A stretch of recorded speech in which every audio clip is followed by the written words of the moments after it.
Hello and welcome to our presentation. I will first give you a bit of context about our small story and then we will present you the analysis that we did.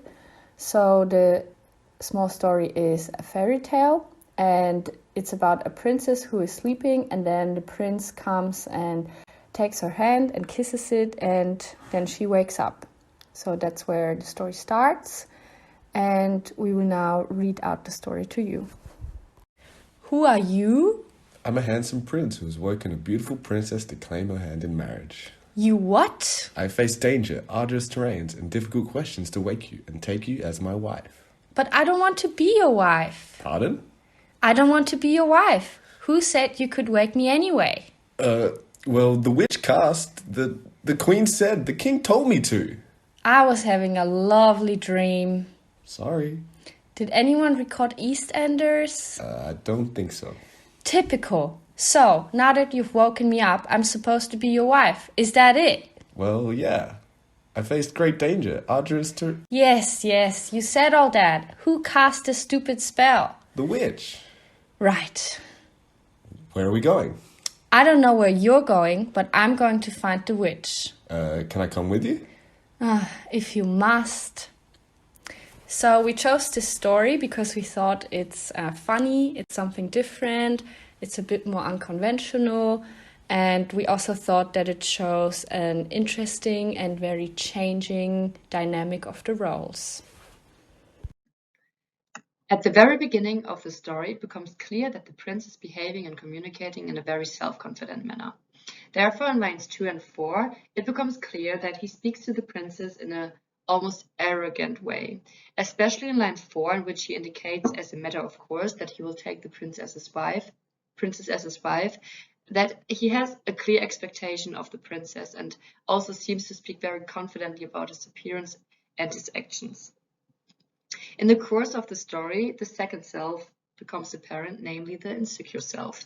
After the princess has clearly communicated her point of view, the prince seems intimidated and does not quite know how to react and communicate further. This is particularly evident in lines 8 and 14, where he repeats himself and seems to cannot form a complete sentence. He also alludes again to his heroic actions and seems to stick to what he has said before. The reaction of the princess seems to irritate him, and thus the prince takes on the role of the insecure self. The princess is speaking to the prince from the very beginning of the story in a very determined and self-confident manner. In line 1, 3, and 5, it becomes clear that she does not really care about the expectations that the prince has and does not really take it serious what he just said to her. It becomes clear that she prioritizes her needs, which is evident in line 9, in which she states that the prince interrupted her having a lovely dream. At the end of the story, the independent self of the princess became apparent. Therefore, she repeatedly states that she does not want to be his wife, and in line 20 that she is going to find the witch without considering his plans. In addition to that, in regards to the nonverbal communication in line 17, namely getting up determinedly, it becomes evident once more that she acts and communicates in an independent manner, as she seems to not have a problem making decisions of her own. For the positioning of selves, the prince's self-confident self is being belittled by the confidence of the princess in line 5 and 15. For example, when he says how many dangers he had to face in order to wake her up and take her as his wife, and she just simply answers, "But I don't want to be your wife." The self of the prince is also being ridiculed and belittled in line 9, and the confident self of the prince is being ignored by the princess in line 11 and critiqued in line 13. For the princess, her confident and strong self is being reinforced by herself and by the insecure answers of the prince in line 7 and 20. For example, when she says, "I don't want to be your wife, who said you could wake me anyway, he's just simply flustered by her answer. Furthermore, her determined self is strengthened in line 17 and also nuanced by her answer to the request of the prince in line 22.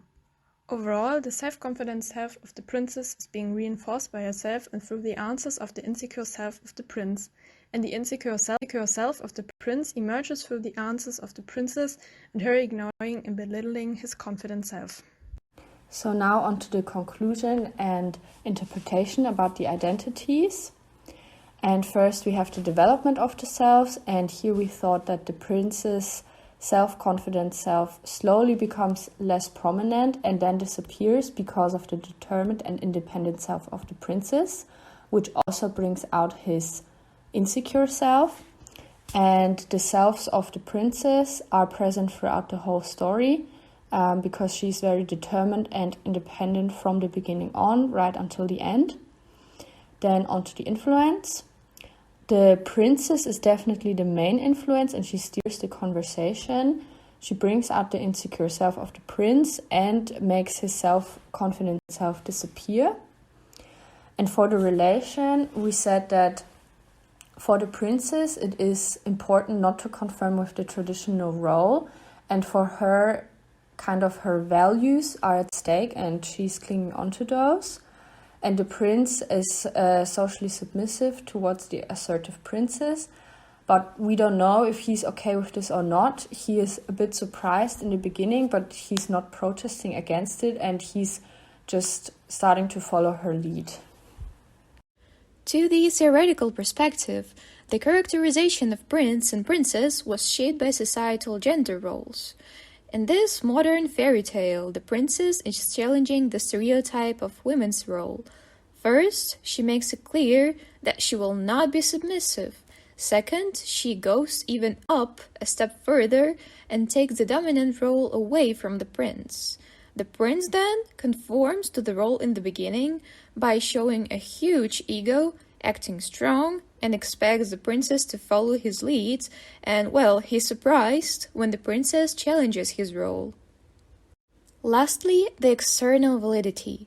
We thought it would be nice to include the Rose of Leary's case, where the degree of dominance is determined by the other party, where the prince starts dominant, get no reaction from princess, and then dominance stops. To the complementarity theory, first, the princess's above behavior, so leading, triggers the below behavior, so the following of the prince. And second, the prince is guided and controlled, so he wants to come with her in the end, by the princess's dominant behavior. Takeaway message here is the communication is the key in getting to know the roles, and we act on the basis of how other people react, so they influence each other. To explain that further, it is very fascinating to see how quickly a conversation can change by asserting a certain behavior, so people trigger a certain behavior in us. We would like to thank you for your attention, and if you have any questions, do not hesitate to ask.